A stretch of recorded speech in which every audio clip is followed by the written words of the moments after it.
Bom dia, irmãos. Eu me sinto muito encorajado, muito alegre ter sido lembrado e convidado para estar aqui nessa manhã teológica. E que bom quando nós nos reunimos numa manhã com esse friozinho, não é? Quer dizer, eu não sei se você pensou exatamente isso quando acordou essa manhã mais cedo, mas agora que estamos reunidos aqui nesse ambiente aconchegante, eu me sinto encorajado, ainda mais quando penso que nos reunimos aqui não para um show, não para uma apresentação que pudesse despertar todos os nossos sentidos movimentadamente, mas para estudar a palavra de Deus. E um assunto desse, eleição, não é? Quando eu penso que muitos irmãos nossos estão nesse exato momento, talvez, para poder estudar a Bíblia, estão escondidos em algum lugar, estão fazendo isso sem muito alvoroço, sem poder reunir um número muito grande, porque então serão interrompidos, porque podem ser proibidos, porque podem ser até presos e coisas piores podem acontecer. Eu dou graças a Deus que nós estejamos aproveitando esse momento aqui nessa manhã de sábado para estudar a boa palavra de Deus. E o Senhor continue abençoando esse trabalho, esse ministério desta igreja. Muitas manhãs teológicas venham, com muitos assuntos assim que nos façam crescer para a glória, para a honra do Senhor Jesus e fortalecer a igreja do Senhor Jesus no Brasil. O tema, como os irmãos já sabem, depois dessa excelente apresentação que o John acabou de fazer em Romanos 9, tão boa, tão nutritiva para nós, né? Eleição incondicional, ou seja, a eleição numa perspectiva daquilo que através da história tem sido chamado de calvinismo. A gente vai falar um pouco mais sobre isso, mas eu só queria deixar logo um primeiro alerta e uma primeira lição para você. Não aplique nada do que você está ouvindo essa manhã aqui às eleições de outubro próximo. Elas não são incondicionais. Aquela ali é para você considerar o mérito.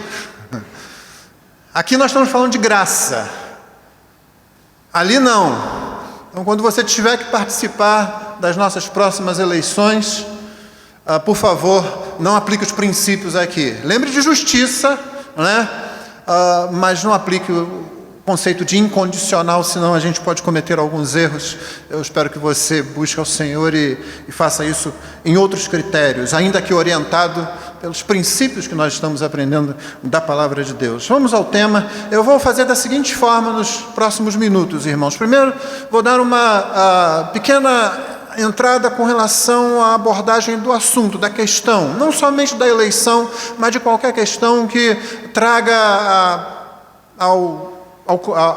a discussão as doutrinas da palavra de Deus. Depois nós vamos fazer um voo, novamente, sobre o primeiro capítulo de Efésios, mais especificamente os versículos de 3 a 14, aquele grande primeiro parágrafo que Paulo escreve para introduzir essa carta. E depois, então, eu encerro com uma aplicação em 3 palavras, apenas, que eu acho que vão nos ajudar a recordar o assunto.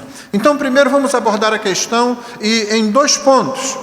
Princípios fundamentais e princípios de interação. Você vai entender por que eu estou dizendo isso. Eu vou sugerir que quando você aborde questões como essa doutrina da eleição, ou qualquer doutrina com relação às Escrituras, nesse nosso tempo, você considere as seguintes coisas.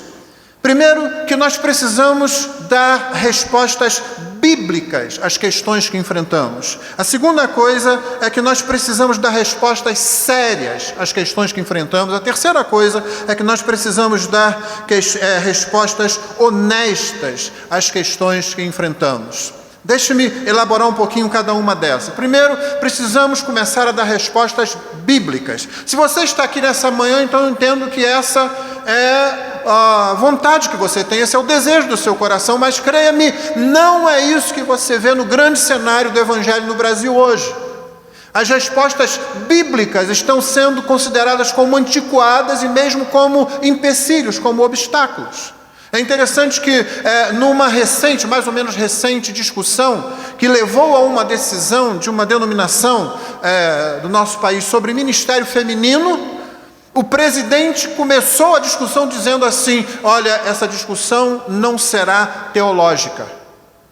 E aí eu me perguntei, então será o quê? Se numa igreja onde você espera seguir as Escrituras, a discussão não pode ser teológica, o que ela vai ser? Mas é isso que está acontecendo. Nós precisamos começar a dar respostas bíblicas. A primeira razão para isso é que nada pode nutrir a igreja de Cristo senão a palavra de Cristo. Nós precisamos estar convencidos disso. Só a palavra de Cristo nutre a igreja de Cristo. E nunca faz mal à igreja de Cristo. Charles Spurgeon diria, eu não sou chamado a lixar, a arredondar as arestas de uma doutrina. Sou chamado a pregar a doutrina. A doutrina sempre faz bem à igreja. Eu tive a chance de ver um pastor a quem emprestamos um livro sobre a salvação do ponto de vista da eleição. Aquele pastor leu aquele livro, devolveu o livro dizendo assim, tudo que está aqui é verdade. Eu concordo com tudo que está aqui, mas eu não posso pregar isso na minha igreja. Vai me trazer muitos problemas. Meu irmão, se você estiver no ministério e não estiver esperando problemas, você está na função errada. Qualquer um com pouco tempo de ministério já percebe que muitos são os obstáculos pela frente. É por isso que nenhum de nós faz isso na força da carne, só na graça do Senhor. Só a palavra de Cristo pode nutrir a igreja de Cristo. E por causa disso, a gente precisa conhecer e pregar a palavra de Cristo. A segunda coisa, nós precisamos dar respostas sérias às questões que enfrentamos. Primeiro, porque a gente vive numa época de superficialidade. Se deve mais ou menos, que eu posso colocar da seguinte forma, a gente canta qualquer coisa, a gente chama qualquer coisa de pregação, e tudo é perturbado pela noção de pragmatismo. Tem que dar certo. Funciona. Alunos vão para o seminário hoje não para saber o que a Bíblia diz, mas para saber como eu faço para meu ministério dar certo. Nós vivemos numa época de superficialidade. É de caricatura. As doutrinas são caricaturas. Púlpitos que são caricaturas. Pregadores que são caricaturas de pregadores. A segunda coisa que a gente precisa observar é que o confronto faz parte da missão. Então, a gente deixa de ser sério quando a gente deixa de confrontar. Só que o confronto faz parte da missão. A gente tem o exemplo da vida de Paulo, na vida de Paulo, então isso parece que o acompanhava, né? Paulo escreve aos Romanos no capítulo 15, verso 14, ele diz que espera que aqueles crentes estejam cheios de todo conhecimento, aptos para admoestarem uns aos outros. Esperava-se que na igreja crentes admoestassem uns aos outros, cheios do conhecimento. O verso todo diz assim, estou certo, meus irmãos, sim, eu mesmo, a vosso respeito, de que estáis possuídos de bondade, cheios de todo conhecimento, aptos para vos admoestardes uns aos outros. É aquilo que eu chamo de ministério pastoral da congregação. Crentes se confrontam não com base no senso comum, não com base na experiência, não com base na intuição, embora essas coisas estejam envolvidas, mas com base na palavra de Deus, no conhecimento da palavra de Deus e no amor, na bondade. Paulo e Barnabé se separam logo antes do início da segunda viagem. Havia aquela questão de João Marcos. Por que esses homens que estão pregando o evangelho estão se confrontando a ponto de se separarem? Eram homens sérios, não eram pessoas que estavam superficialmente envolvidos com a igreja, eles eram pessoas que tinham arriscado as próprias vidas, pregado o evangelho, sido expulsos de cidade após cidade. Paulo chegou a ser apedrejado no final da primeira viagem missionária. Agora, quando eles têm que começar uma, Barnabé quer levar o seu primo, que os havia abandonado num determinado momento da viagem. Paulo diz, não, isso não é justo a gente fazer. E diz que a discussão cresceu tanto que eles acabaram indo cada um para um canto. Brincadeira? Não tinham nada mais para fazer? Não, obviamente não é esse o caso. O confronto faz parte. Mais à frente você vai ter um confronto entre Paulo e Pedro, narrado lá na Epístola aos Gálatas, no capítulo 2. Confronto que provoca uma repreensão apostólica da parte de Paulo em relação a Pedro. E a questão era que a atitude de Pedro colocava em risco o cerne do Evangelho, o próprio Evangelho da graça de Cristo. Paulo em nenhum momento pensou, não vai ficar bem a gente ter aqui um confronto, mas em público. Ele faz questão de dizer, eu repreendi na frente de todos. Por que Paulo diz? Porque ele se tornou repreensível. Repreensível, repreende-se. Porque é o evangelho que está em jogo. Numa época superficial, a gente acha que o confronto tem que ser evitado a todo custo. A gente, ao invés de ser verdadeiros, passa a ser educados. Por favor, não estou chamando você para ser mal educado. Não pense isso. Mas você não amará o seu irmão se você não confrontá-lo quando a situação exigir que isso seja feito. Uma terceira coisa é que nós somos ordenados a pensar. Então nós precisamos ser sérios. Numa época em que nós somos, em que é uma época de superficialidade, pessoas não querem confronto.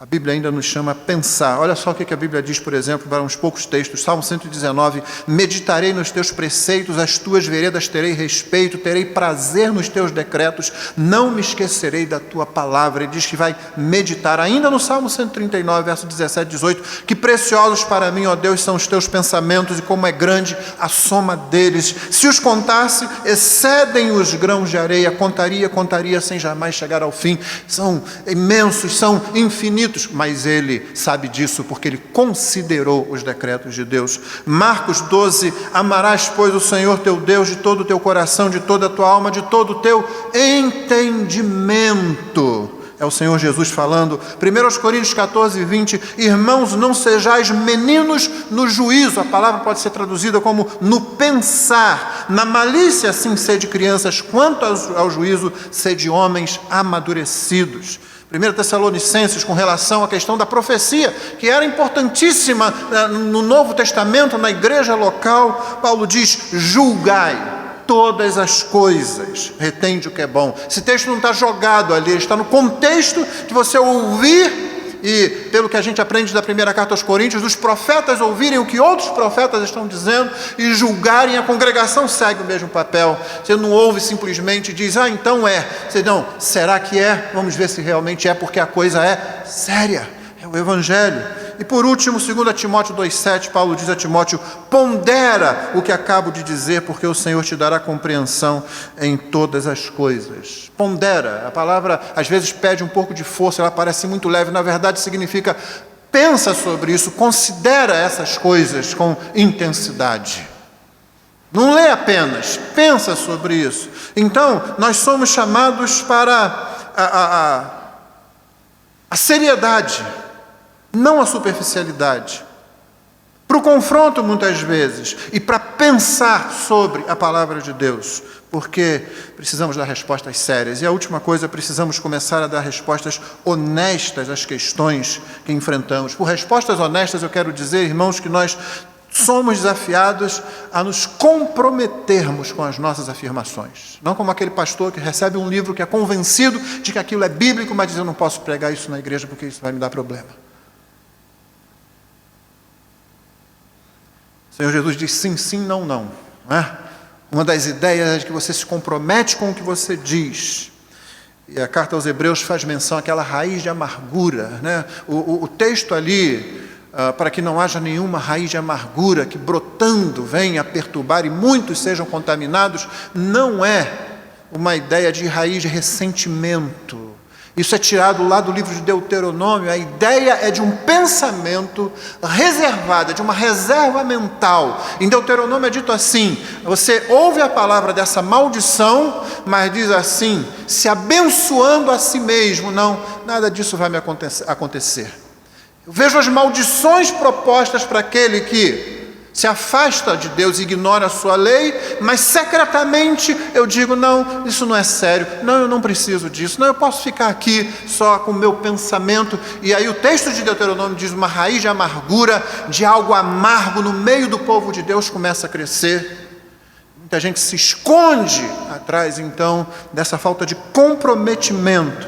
Então, irmãos, precisamos começar a dar respostas que sejam bíblicas, que sejam sérias, que sejam honestas, que nós nos comprometamos com isso. não apenas ficarmos envolvidos. Você conhece a velha história do envolvido, envolvimento, né, e do comprometimento, né? Basta pensar no ovos com bacon, né? A galinha está envolvida no processo, o porco está comprometido. Então você precisa ter isso em mente quando pensar na doutrina. E antes de entrar no texto, os princípios de interação. Primeiro, quando você vai falar sobre qualquer doutrina, principalmente uma doutrina dessa, irmão, nós estamos falando a mesma língua. Isso é muito importante. Eu fiquei, achei bastante interessante que o Sam Storms, no livro dele, foi me enviado, aliás, eu agradeço, a editora me mandou gentilmente uma cópia. Ele passa pelo mesmo problema que eu passo, passei muitas vezes. Alguém chega e pergunta assim, você é calvinista? E depois de algum tempo eu percebi que eu precisava perguntar para a pessoa o que é que ela achava. Depende, o que você pensa que é calvinista? O que você define como calvinismo? Eu nunca encontrei ninguém que conseguisse definir. Geralmente o que eu tinha que dizer é não, isso aí eu sou calvinista, mas não sou nada disso que você está dizendo aí. O não, isso não tem nada a ver com calvinismo. Todas aquelas questões, né? Então você acha que Deus é injusto? Então você crê na predestinação? Gente, todo mundo crê na predestinação de alguma forma. A questão não é se cremos, a questão é como cremos na predestinação. Isso não é definição de calvinista, né? A gente fala a mesma linguagem, defina os termos quando você vai conversar com alguém. Isso é muito importante. Isso é mais que uma questão de palavra. Isso não é uma questão de, não, estamos fazendo aqui briguinha em cima de termos. Não, vamos definir o que a gente está pensando, senão você está falando uma linguagem, a pessoa está falando outra linguagem. Então, estamos falando a mesma língua. Isso é importante em qualquer lugar. Dentro do casamento isso é importante. O homem está falando uma coisa, a mulher está entendendo outra, ou vice-versa. Temos que falar a mesma língua. Babel sempre vai ser um problema com a gente. Para a gente, mas não significa só com os idiomas propriamente ditos. A gente pode, dentro de um mesmo idioma, estar falando duas coisas diferentes. Ainda dentro disso, nós amamos pessoas ou amamos discussões? Eu acabei de falar que o confronto vai ser necessário muitas vezes, mas existe uma diferença entre o confronto como uma ferramenta necessária e um amor, um apego ao confronto pelo confronto, para mostrar que eu sou certo, eu sou reformado. E olha só, eu sou melhor que você, porque eu sou batista bíblico reformado. Não é pouca coisa, gente. Eu sou batista, sou bíblico e sou reformado. É o nome da minha igreja. Estava passando agora um pouco para o Andrew ali, teve que repetir 2 vezes, o nome é grande, Primeira Igreja Batista Bíblica do Rio de Janeiro. Nós não colocamos reformado no nome, não. Mas olha só, então não venha discutir comigo, porque estou pronto para sacar a espada. Não, irmão, você é uma pessoa ou você é uma discussão? A discussão, o confronto talvez tenha que ocorrer. Mas não foque no confronto, foque na pessoa. Foi sempre o que Jesus fez. E muitas vezes teve que confrontar seriamente aqueles que estavam ouvindo. E por último, ainda dentro desses princípios de interação, não é? Com outra pessoa numa discussão de doutrina. Está falando a mesma linguagem? Ama a pessoa e não o confronto por si só. Uma última coisa, nós temos disposição para a verdade. João capítulo 13:1 é dito que Jesus, tendo noção, sabendo, né, de que ele estava para voltar para o Pai, é uma das frases mais bonitas daquele evangelho, que tem muitas frases bonitas, diz que Jesus, amando os seus que estavam no mundo, amou-os até o fim. Quando se você não for sério, se você não ama a pessoa, se você não sabe que às vezes você tem que se expor, você vai desistir da outra pessoa, que de outra forma poderá ser ajudada. Às vezes mesmo aquele que vem com o confronto assim, bem doido para brigar com você, ele pode ser convencido pela palavra. Não é você a palavra, não é você o Espírito. Eu tenho um amigo, né, que no momento em que comecei a descobrir as doutrinas da graça, as chamadas doutrinas da graça, então depois de algum tempo eu me lembro que uma vez lá na empresa onde trabalho, ele trabalhava lá também, sem mais nem menos, eu estava no hall dos elevadores, ele chegou, virou meio de lado para mim assim e disse, dê corda. Eu não entendi bem. Ele falou, dá corda. A gente não é um boneco em que Deus dá corda e tudo acontece? E ele ficou olhando assim, e eu me lembro que o sentimento tomou conta de mim ali, foi de profunda tristeza. Muita tristeza. Depois de algum tempo, aquele cara veio ser convencido das doutrinas da graça. Olha, ele ficou pior do que eu. Aquilo que ele era antes, ele passou a ser depois, na confrontação. Mas não desistimos dele. Fomos falando, fomos expondo a palavra, e então a palavra fez o trabalho. Depois ele arrefeceu um pouco também, porque no ímpeto do início, aquela mesma força que ele tinha lá, ele usou comigo, ele queria usar com os outros. Não. Mas não desista, mas você não precisa ser tão duro assim. Mas caminhe junto. Vá. Ame até o fim. Isso é importante, então, para que você trate de qualquer doutrina, principalmente de doutrinas como essa. Vamos ler o texto bíblico?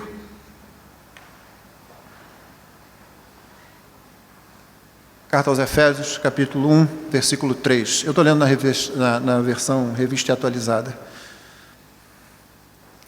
Efésios 1, 3 a 14. Bendito Deus e Pai de nosso Senhor Jesus Cristo, que nos tem abençoado com toda a sorte de bênção espiritual nas regiões celestiais em Cristo, assim como nos escolheu nele antes da fundação do mundo para sermos santos e irrepreensíveis perante ele, e em amor nos predestinou para ele, para a adoção de filhos por meio de Jesus Cristo, segundo o beneplácito de sua vontade, para louvor da glória de sua graça que ele nos concedeu gratuitamente no amado, no qual temos a redenção pelo seu sangue, a remissão dos pecados, segundo a riqueza de sua graça, que Deus derramou abundantemente sobre nós em toda sabedoria e prudência, desvendando-nos o mistério da sua vontade, segundo o seu beneplácito que propusera em Cristo, de fazer convergir nele, na dispensação da plenitude dos tempos, todas as coisas, tanto as do céu como as da terra. Nele digo, no qual também fomos feitos herança, predestinados segundo o propósito daquele que faz todas as coisas conforme o conselho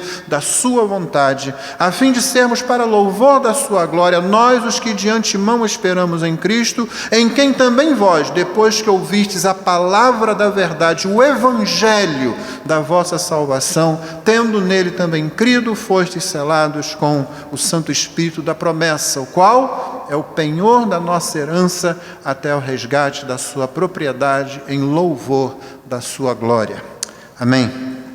Esse texto, irmão, a primeira coisa que você percebe nele é que ele é impetuoso. No grego isso é um parágrafo só. As edições mais recentes da Bíblia dividem o parágrafo, mas na verdade Paulo vem num parágrafo só. É um tsunami, a onda vem e você não consegue parar. Então essa é a primeira coisa que eu queria que você tivesse em mente ao olhar para esse pequeno texto que dá início a essa carta aos Efésios. Ele é impetuoso. E vamos nos lembrar que a carta aos Efésios é, quando você comprime tudo, um livro sobre relacionamentos. Eu sei que são possíveis outras abordagens, mas é um livro sobre relacionamentos. Paulo está basicamente entrando com a questão de que os gentios também foram chamados à salvação. Aliás, no capítulo 3, verso 6, ele vai dizer o mistério que Deus havia ocultado. Não estava assim claro para muita gente, embora você veja isso desde a chamada feita a Abraão, quando Deus diz que em ti serão benditas todas as famílias, todas as nações da terra. Mas aqui Paulo diz, o mistério é esse, que os gentios têm parte nessa herança. Aliás, Paulo tem esse problema. Paulo não consegue ficar de boca fechada. Quando ele tem um mistério, ele conta o mistério. É muito interessante isso, porque hoje a gente fica falando, se liga no mistério, né, irmão? E Paulo não, ele fala, não, o mistério é esse. E acabou, Paulo, aí quebrou, perdi o elemento surpresa e tal. Não, mas o mistério é esse mesmo. E várias vezes ele faz isso. Então é uma carta sobre relacionamentos. E aí Paulo parte para o relacionamento dentro da igreja, para o relacionamento com Cristo. Ele caminha para o final falando sobre como ser cheio do Espírito Santo se reflete no nosso relacionamento conjugal, entre pais e filhos, entre senhores e escravos, dentro da igreja.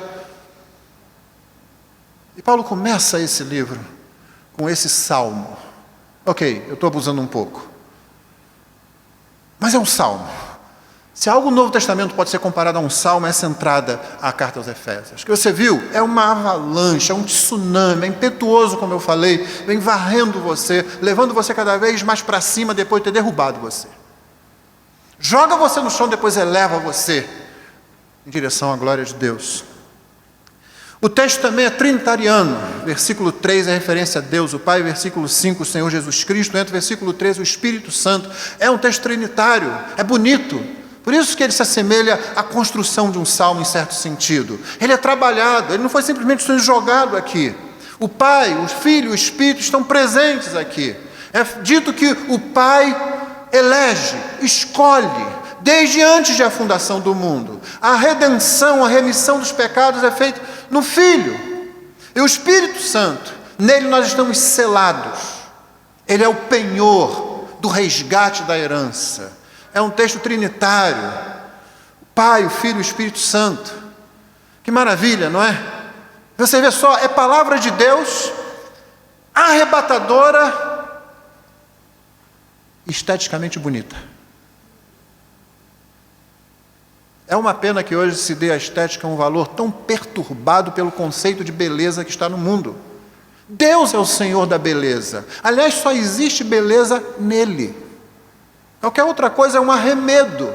Como C.S. Lewis diz, o inferno nunca conseguiu criar um prazer. Ele diz, quando estamos no campo do prazer, nós estamos no campo do inimigo. É o que dizia o demônio mais experiente, ao demônio que estava começando a aprender o ofício naquele livro do C.S. Lewis, Cartas do Inferno.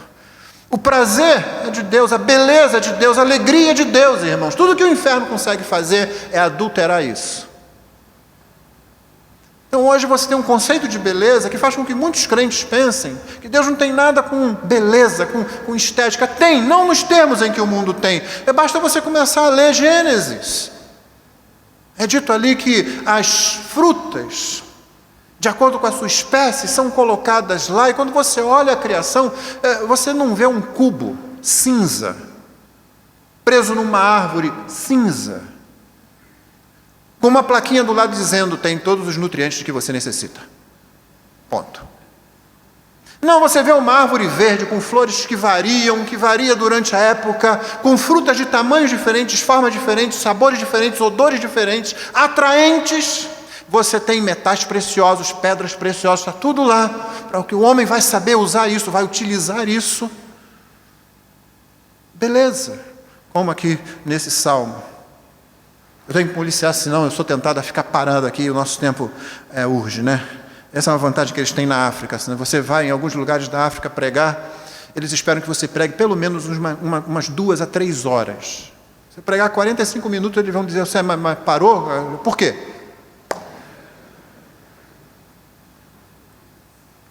O texto também é abrangente, ele se refere, como você já percebeu, ao passado, ao presente e ao futuro. A eleição feita antes da fundação do mundo, a redenção pelo sangue de Cristo no presente, né? É o que a gente prega, é o que a gente anuncia, é o que Cristo faz na história, e ao futuro também, ele é o penhor da nossa herança até o resgate da sua propriedade. Então, quando você olhar para esse texto da próxima vez, se você nunca o fez dessa forma, você já pode ver esse texto aqui, não está simplesmente jogado, não é um monte de palavras que tiram a nossa respiração quando a gente lê, ele está harmoniosamente estruturado em torno do Pai, do Filho e do Espírito Santo, abrangendo o passado, o presente e o futuro, e é construído de forma a nos derrubar e depois a nos elevar em direção à glória de Deus. A estrutura dele, como você viu então, ela é trinitária e remete à obra da salvação. Relaciona a obra da salvação com a glória de Deus. Assim, quando se fala de Deus o Pai, o que é dito nos versículos que nós lemos? Que Ele nos tem abençoado, que Ele nos escolheu, que Ele nos predestinou. Só que essas coisas são complementadas. Ele nos abençoou com toda a sorte de bênção nos lugares celestiais. A ideia é de que as bênçãos de Deus, elas não estão limitadas por nenhuma realidade física simplesmente. Elas extrapolam essa realidade, elas abrangem essa realidade e vão além dessa realidade. Assim são as bênçãos de Deus, e se é assim aqui, irmão, imagine o céu. Porque a Bíblia te dá muita coisa para você imaginar o céu. Se é assim nesse texto, escrito aqui para nós, estamos nessa realidade, imagine o que nos aguarda no céu. Eu falei há pouco de beleza, não é? Falei da harmonia que o texto inspira, porque ele é feito assim. E agora se fala de bênçãos, toda a sorte de bênçãos, que nós já usufruímos aqui, agora você amplia isso para o reino celestial. C.S. Lewis, para você me permitir citá-lo novamente, ele apresentava como resposta para o mal no mundo, para o problema do sofrimento no mundo, a esperança futura. Isso tem sido esquecido. No mundo nós vamos ter aflições. Nem todas as nossas necessidades serão satisfeitas aqui. A gente deveria pensar mais sobre o céu. Fomos acusados de escapistas. Se você fala demais do céu, se você aponta demais para o céu, você está se separando dessa realidade aqui. Não. A história comprova que as pessoas que foram mais significativas para essa realidade foram aquelas que pensaram mais na realidade por vir. Aquela que se envolve mais com aquilo que está lá. O cidadão de lá é um melhor cidadão daqui. Deus nos abençoou com toda a sorte de bênção. Ele nos escolheu para sermos santos e irrepreensíveis. Um membro da minha igreja, há alguns anos, ele encontrou um membro de uma outra igreja, onde um dito apóstolo dizia que se você é agraciado e eleito, não importa o tipo de vida que você leve, você é salvo. Então, esse membro da minha igreja encontrou o seu colega de trabalho, que num momento de conversa disse para ele isso: salvo? Não, sou agraciado. E então o membro lá da minha igreja, aquele meu irmão lá, disse para ele: mas rapaz, você anda saindo com mulheres casadas, você trai a sua mulher e você... Não, eu sou agraciado, eu sou salvo. Uma vez salvo, salvo para sempre. Você percebe aqui o grande problema, ou os grandes problemas? Primeiro porque, de uma certa forma, a grosso modo, é o que nós cremos. Você realmente é salvo, você é salvo para sempre. Agora ele está entendendo que Deus está tentando colocar um gato num balde d'água fria. Você já tentou fazer isso? Pega um gato e tenta. A água for quente já vai dar trabalho. Se for fria, pior ainda. Tenta fazer isso. É como se Deus estivesse querendo empurrar para o céu alguém que não ama o céu. Deixa eu te dizer uma coisa: nenhum ímpio, ninguém que não crê em Cristo, ninguém que tenha se rendido a Cristo ama o céu. Ninguém vai querer o céu. Céu não é aquele lugar, seja, você quiser conceber como um lugar só de ouro, eu acho particularmente muito ruim um negócio desse, ou se um negócio bucólico. Não, não é isso, não é apenas tirar daqui e ir para lá. Você aqui está sendo preparado para o céu, se amoldando a um cidadão do céu, amando mais aquilo que o céu representa. O céu é, em última análise, embora lugar, Cristo. Os novos céus, nova terra, o que faz deles isso que eles são, é Cristo. Como disse um antigo puritano: se eu chegar no céu e souber que Jesus não está lá, eu não quero o céu. Muito certo. Então nós fomos, Ele nos escolheu para sermos santos e irrepreensíveis. Deus que escolhe o início, escolhe os meios e escolhe o fim. Ou como diz um dos meus mestres, nessas questões Deus tem tanto a iniciativa como a acabativa.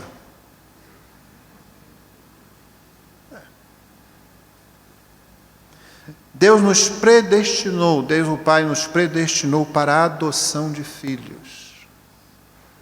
Filhos de Deus. Que expressão! Que expressão tão maltratada, tão esvaziada. Você é filho de Deus. A gente não para meditar nessas coisas, né? Quando fala em adoção de filhos de Deus, Jesus Cristo entra, porque nós fomos feitos filhos, adotados em Cristo. É isso que é dito no versículo 5. E o que nós temos em Cristo? Aí vem uma série de coisas. Em Cristo nós temos a adoção, nós temos a redenção, a remissão dos pecados, o derramamento do seu sangue, a sua morte. Nós temos o desvendamento do mistério, que Paulo adianta aqui, e mais adiante ele vai dizer o que é. Feitos heranças em Cristo, fomos predestinados em Cristo. Ele é, num certo sentido, o eleito, mas nós somos eleitos individualmente nele. Assim que a nossa a eleição não se resume a apresentar Cristo como sendo eleito, a eleição diz respeito somente a ele, não. A eleição é a indivíduos, a nossa predestinação é feita nele. Em Cristo nós cremos. Versículo 13. Tudo isso você tem em Cristo. E em Cristo também nós somos selados. Quer dizer, você é selado no Espírito, mas através de Cristo. E quando o texto chega nesse ponto, o Espírito é citado. Selados, o Espírito entra. E no Espírito Santo você é selado e ele é o penhor do resgate, da propriedade. O Espírito Santo é a prova de que Deus vai resgatar você no final. O interessante é que cada uma dessas sessões termina naquele texto para louvor da sua glória. 3 vezes é dito isso, quando ele fala do Pai, do Filho e do Espírito Santo, 3 vezes é dito para o louvor da sua glória. Irmãos, isso é uma abordagem assim bem panorâmica. Estou passando pelo texto, não vou fazer, estávamos há pouco conversando, a gente demora meses pregando sobre esses textos nas Escrituras. Estou pregando em Atos na minha igreja, agora depois de muitos meses eu estou chegando em Atos 15, 16 ali, e sou obrigado a parar, e às vezes eu penso, não vou adiantar um pouco, aí eu penso, quem te deu o direito de adiantar o quê? Né? Expõe o texto, né? Então, esse é uma visão para você se aproximar do texto. O livro que está sendo lançado hoje faz um estudo bastante abrangente desse capítulo aqui, você terá muito proveito em lê-lo também. Eu quero terminar, então, fazendo a aplicação com 3 palavras, como eu disse, que eu acho que devem ficar na sua mente e que são um resultado disso que nós vemos aqui. Vamos voltar um pouquinho no texto, mas apenas para colocar essas 3 palavras. A cada uma dessas palavras eu atribuí uma frase que pode nos ajudar a lidar com a questão da eleição e com a questão de qualquer doutrina bíblica, na verdade, porque quase todas elas você vai aplicar com proveito isso. A primeira palavra, quando você é diante desse texto, dessa doutrina que a qual você já foi exposto hoje mais uma vez, ou sei lá, pela primeira vez, dependendo do caso, tão bem pelo John na primeira parte, e agora mais uma vez diante desse texto aqui, a doutrina para a qual eu estou pedindo que você dê respostas quando tiver que enfrentar as questões de vida, questões de evangelismo, questões de missões. Nossa igreja está enviando agora, nos próximos meses, 3 pessoas para a China. Um casal no mês que vem, e uma das nossas irmãs está aqui com a gente, está indo... Um casal no ano que vem, uma das irmãs está aqui com a gente, está indo no mês que vem. Somos calvinistas. Se você disser, você ama missões? Essa já começa a ser uma definição mais próxima do que é calvinismo. Aí você está chegando lá perto. Então, quando você pensar sobre missões, evangelismo, vida espiritual, marido, mulher, criação de filhos, lembre-se, nós precisamos dar respostas que sejam respostas bíblicas, respostas que sejam sérias, respostas que sejam honestas a essas coisas. Comece pela Bíblia. Não tente buscar em outra fonte, não. Comece pelas Escrituras Sagradas. Seja sério, vá fundo naquilo. Confronte o que for necessário ou quem for necessário você confrontar. E seja honesto, comprometa-se com aquilo que o Senhor revelar para você na palavra dele, comprometa-se com isso. Não, eu creio nisso, mas fica guardado lá atrás, porque senão alguém pode não entender. O Senhor Jesus nunca teve problema com isso. Ele contava parábolas para as pessoas poderem compreender melhor as coisas. Não era nada disso. O texto diz justamente o contrário, que ele falava por parábolas para que pessoas não entendessem muitas vezes. Nossa, isso é terrível, né? Como? O Senhor Jesus não tinha problema com isso. Irmãos, a palavra opera. Como já disse alguém, a palavra é como um leão. Você não precisa defender um leão, basta soltá-lo. Então, 3 palavras agora. A primeira palavra, quando você está diante disso, para aplicar a nossa vida, a primeira palavra é rendição. Eu estou convencido de que a esmagadora maioria dos nossos problemas não se dá por coisa que nós não conheçamos ou não saibamos. Não se trata de nós sabermos certas coisas. Até porque, se você diz eu não sei, vai aqui, tem uma livraria aqui do lado, você começa a estudar o assunto. Há muitos livros bons escritos sobre a matéria. Você tem diante de você hoje, você com o clicar de algumas teclas, você tem acesso a muita informação. Não é bem esse o nosso problema. Tem algumas dificuldades, dá trabalho, né? Mas não é isso realmente o nosso verdadeiro problema. O nosso verdadeiro problema é um problema de rendição. A frase que eu estou atrelando a essa palavra é a seguinte: nós precisamos ser vencidos. O texto é uma avalanche, ele vem batendo em você, ele vem atropelando você. Olha só o que o texto diz. 11 vezes, e isso aí foi o Sandstorms que anotou no livro dele, quando ele começa a tratar desse texto também. 11 vezes, nesse pequeno texto aqui, há o uso de um vocábulo que se refere à soberania divina. Tipo, nos escolheu, nos predestinou para ele, beneplácito, que é basicamente a aprovação de Deus, de sua própria vontade, a boa vontade dele para com aquilo que ele mesmo faz. É uma palavra esquisita, né? Você deve se lembrar isso. É ele aprovando aquilo que ele mesmo faz. Beneplácito, vontade, o mistério da sua vontade, segundo o seu beneplácito, novamente, que propuseram, ou seja, que ele estabeleceu, predestinados, ele nos predestinou, propósito, novamente. Todas essas palavras são referentes a Deus. Nenhuma delas aqui se refere à ação humana. Deus é quem fez tudo isso. Você vai recebendo pancada após pancada. Você pergunta por que ele está repetindo isso de novo. E o que é pior, como é que ele consegue repetir palavras iguais e ainda fazer um texto bonito? Porque geralmente você diversifica, né? Não é isso que a gente faz em edições? Vai editando, não, botou a mesma palavra 4 vezes num parágrafo, não, a gente vai botar um sinônimo aqui, uma outra coisa aqui. Ele joga exatamente a mesma palavra, você vai sendo derrubado. Mas não fui eu quem escolheu, não fui eu quem predestinou, o beneplácito não é meu, a vontade não é minha, o mistério da vontade não é minha, o beneplácito de novo não é meu, a promessa não é minha, a proposição não é minha, não fui eu quem predestinou, não é meu propósito. E você vai diminuindo.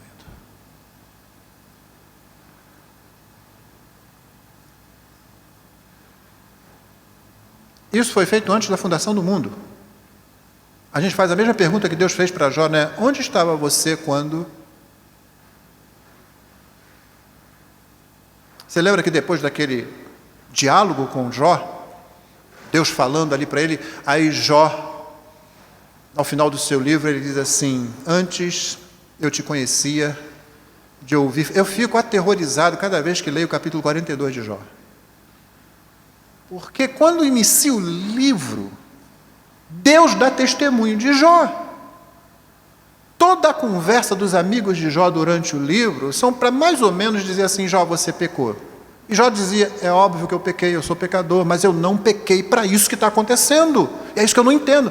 Jó, confessa, você pecou. Tem alguma coisa errada. Deus é justo, o homem é injusto. Deus é santo. Jó, eles parecem que estão indo no caminho certo, mas não estão. Deus tinha dito a Satanás no início: tem visto meu servo Jó, ninguém há na terra como ele, temente a Deus, homem justo.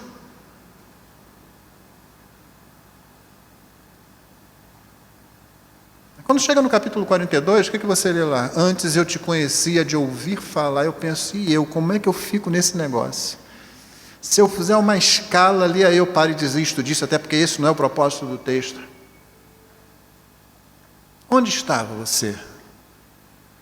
Foi o que Deus perguntou e Jó respondeu: Senhor, eu não era, eu não estava. E não é interessante que depois daquele confronto, Jó diz assim: eu preciso conhecer mais do Senhor. Ele não disse assim: vou correr para longe desse Deus, porque se ele me achava legal antes e fez isso comigo, camarada, eu vou me afastar, porque... Não, ele chega mais perto. Eu quero conhecer mais o Senhor, eu vou sentar, eu vou perguntar, o Senhor me ensina. Mas o que ele diz no meio disso tudo? Ele diz: bem sei que tudo podes, nenhum dos teus pensamentos pode ser frustrado. Você realmente vai querer um Deus que não seja assim?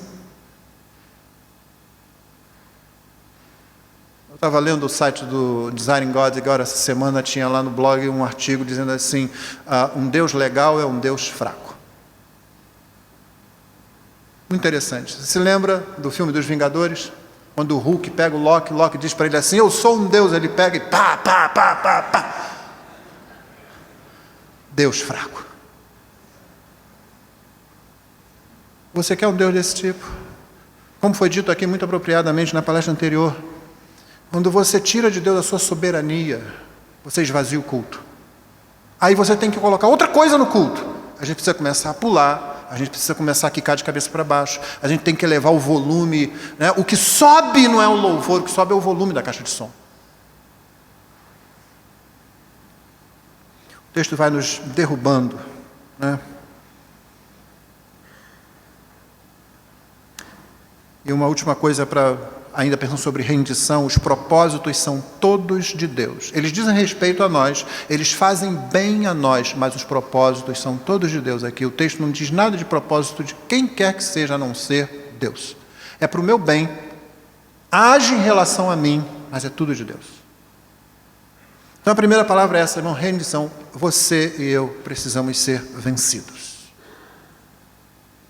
Aceite o atropelamento. Não fuja do tsunami, coloque-se lá. Esse é o primeiro passo. A gente se ajoelha, a gente se curva. Segunda palavra é contemplação. Isso porque, e essa é a frase que eu estou atrelando a essa palavra, nós nos tornamos aquilo a que nós adoramos. É isso que o Salmo diz, né? O salmista diz isso. Tornam-se semelhantes a esses falsos ídolos, a esses ídolos, falsos deuses, todos os que os adoram. Você nunca é maior do que o Deus a quem você adora, irmão. Você diminui Deus, você diminui junto. Se você adora uma imagem de escultura, você não vai além daquilo. Se o seu Deus é a filosofia que há na sua cabeça, você não vai além de si mesmo. Se o seu Deus é o Criador dos céus e da terra, seu Deus é o Redentor dos homens, se teu Deus é aquele que criou todas as coisas, sustenta todas as coisas, se o teu Deus é aquele que tem misericórdia de quem Ele quer ter misericórdia, se teu Deus é aquele que fecha, ninguém abre, abre, ninguém fecha, é aquele que quando Ele opera, ninguém impede, esse é digno da gente se curvar diante dEle. Ele não é um bezerro de ouro. Sabe qual foi o grande problema do bezerro de ouro? O grande problema é que o bezerro de ouro é um Deus manipulável. É um Deus que você pode colocar ali ou lá. Não ficou bom, vamos colocar então ele aqui. Vamos fazer com ele como? Assim? Não, do outro jeito. E o Deus de Israel não podia ser reduzido a algo que você manipula. Quando a doutrina da eleição nos atropela e a gente tenta reagir, como o crente Black Bloc que o John citou, nós estamos reduzindo Deus, nós estamos invertendo a canção de João Batista. É preciso que diminua ele e cresça eu. Só que você com isso está perdendo o único que pode salvar, o único que pode conduzir a igreja, o único que pode dar vitória ao evangelho neste mundo que desafia o seu próprio Criador. Esse é o nosso Deus. Se você me permite usar as expressões aqui que não são minhas, são de Spurgeon, ele diz assim: os arminianos têm um Deus, mas ele não pode ser um rei. Porque você tira de Deus isso. Ele é soberano. Aquele episódio de Moisés pedindo para ver a glória, né? Tinha acontecido o episódio do bezerro de ouro e agora a glória de Deus. Moisés diz: não, Senhor, sozinho eu não vou, eu estou muito enfraquecido, eu não vou. Não, se o Senhor não vai, não faz com que a gente faça aí. Deus está bom. Aí Moisés: Senhor, mostra-me a tua glória. Eu preciso de uma visão da tua glória. Eu preciso... Deus: ninguém vai ver a minha glória e viver, Moisés. Começa por aí. Você primeiro não sabe o que está pedindo. Você não tem ideia do que você está pedindo, né? A gente às vezes faz muito isso, né? Toca-me com brasas do altar. Não, é bonito. A música é bonita. Você já imaginou o que significa isso? Pegar aquela brasa viva lá e encostar nos seus lábios, como aconteceu com Isaías. Era uma visão. Nem numa visão isso é bonito, irmão. O anjo veio, pegou com uma tenaz. Eu fico perguntando, por que um anjo precisa de uma tenaz para pegar uma brasa? Já não é aterrorizante? Espera aí, esse é um anjo, e ele vai pegar uma tenaz para pegar a brasa, e depois vem na direção da minha boca com esse negócio. Era uma visão, tá? Isaías estava tendo ali. Moisés pede para ver a glória de Deus: nenhum homem verá a minha glória e viverá. Mas eu vou fazer um negócio com você, porque eu gosto de você, Moisés. Deus tem esse problema. Deus ama o que não presta. Deus ama a mim. Deus ama a nós. E Ele faz desfilar a glória dEle. E não é interessante que naquele processo, eu não vou entrar em detalhes agora, mas o canto que se ouve, o som que sobressai, não é aquele que está justamente lá em Romanos 9? Terei misericórdia de quem eu quiser ter misericórdia. Os propósitos são todos de Deus, irmão. Nós precisamos contemplar os propósitos de Deus. a mão de Deus que faz isso, porque a gente se torna semelhante, a gente caminha na direção, não é isso? A ideia não é essa, que você se torne semelhante ao Senhor Jesus Cristo? Paulo diz no versículo 9, o mistério foi desvendado. No versículo 10 ele diz, todas as coisas convergem em Cristo. Então você olha para Cristo. Você quer olhar para Cristo. Na sequência, no texto que eu não li, depois do versículo 15, é interessante que Paulo, e essa é a nossa próxima palavra, é adoração, E a frase ligada a essa palavra, eu já estou adiantando para você aqui, é nós fomos feitos para a alegria. Então, quando Paulo termina isso aqui, ele desemboca naquilo que ele já vinha fazendo, e é onde desemboca sempre que qualquer autor bíblico fala da soberania, da eleição, da predestinação, ele acaba louvando. No caso aqui, Paulo diz que ele se colocava diante de Deus, pelos cristãos a quem ele estava escrevendo, e não cessava, verso 16, de dar graças por eles, fazendo menção nas orações. E quando ele orava por eles, o que ele pedia? Para que o Deus de nosso Senhor Jesus Cristo, Pai da glória, vos conceda espírito de sabedoria e revelação no pleno conhecimento dele, iluminados os olhos do vosso coração, para saberdes qual a riqueza da glória da sua herança nos santos. Você está vendo? Cada vez mais para cima. E agora ele pede para que os olhos do coração, para que os nossos olhos, por assim dizer, sejam iluminados, porque você precisa ver Cristo, irmãos. E isso não acontece com os olhos físicos, isso é pela fé. E a fé não é uma força que eu tenho, fé não é alguma coisa que existe dentro de mim que eu canalizo em alguma direção. Fé é uma atitude correta em relação àquilo que Deus diz. Nunca pense em fé separadamente da palavra. Então, quando Paulo pede para que os olhos do coração desses crentes sejam iluminados, pede para que o pleno conhecimento da glória de Deus seja amplificado dentro de nós, você é levado cada vez mais para cima, cada vez mais para o alto. Essa é a direção que o texto vai nos levando. Então, você precisa ver. Como é que eu vejo, pastor? Começa abrindo as Escrituras. Começa orando ao Senhor, busque ao Senhor em oração. Aquelas velhas ferramentas, esteja no culto. O culto de adoração, não deixe a sua congregação, como é costume de alguns, olhe para Cristo, Aquele velho hino, aquela velha canção americana, Olha para Jesus. Literalmente, coloque os seus olhos sobre Cristo. A gente olha tanta coisa. Eu fico me perguntando como é que crente consegue ver alguma coisa como esses BBB da vida aí. Como? Você consegue ligar e ficar realmente naquilo, olhando para aquilo durante 1 hora e pouco ou mais do que isso? Como? Eu penso naquela expressão que Paulo usa lá em Gálatas 3, quando ele fala: Gálatas insensatos, loucos vocês são, porque quem enfeitiçou vocês, o texto pode ser traduzido assim, quem enfeitiçou vocês, ante cujos olhos Cristo foi apresentado como crucificado. A ideia de Paulo é o seguinte: se você viu Cristo na cruz por você, irmão, então nada mais espanta você no mundo.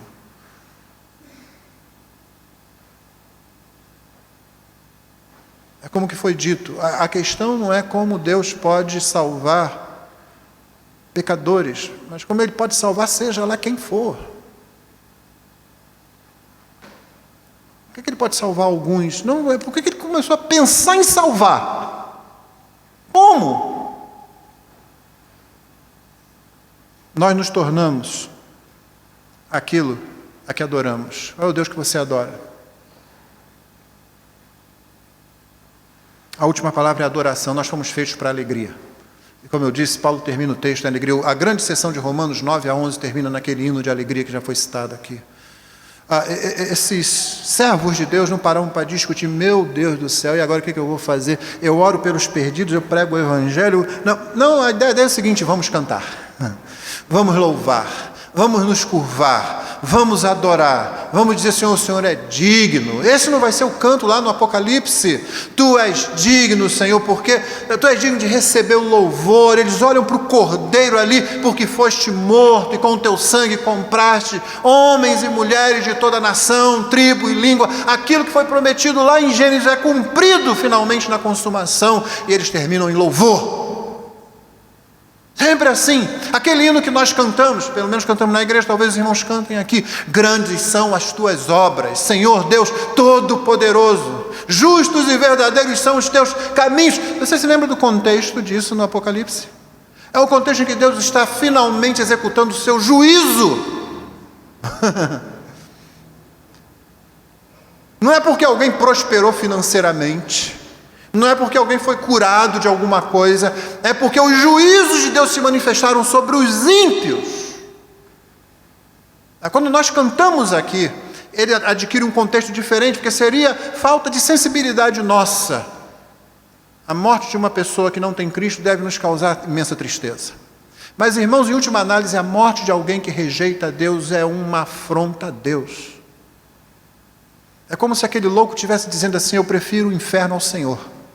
É por isso que C.S. Lewis diz que, em última análise, a porta do inferno é fechada pelo lado de dentro. Mas ninguém que vai fechar aquela porta vai gostar de estar lá. O inferno não é um lugar um pouco, não tão bom quanto o céu. O inferno é inferno. E sabe qual é o grande problema do inferno? É que Deus vai estar lá. Alguém aparece e diz assim: não, um lugar onde Deus não está. Não. Se Deus não estivesse, de alguma forma, se ausentasse de lá, estaria muito melhor. O problema do inferno, o problema da punição eterna é que Deus vai estar lá, em sua justiça, em seu juízo, não em sua misericórdia, nem em sua graça.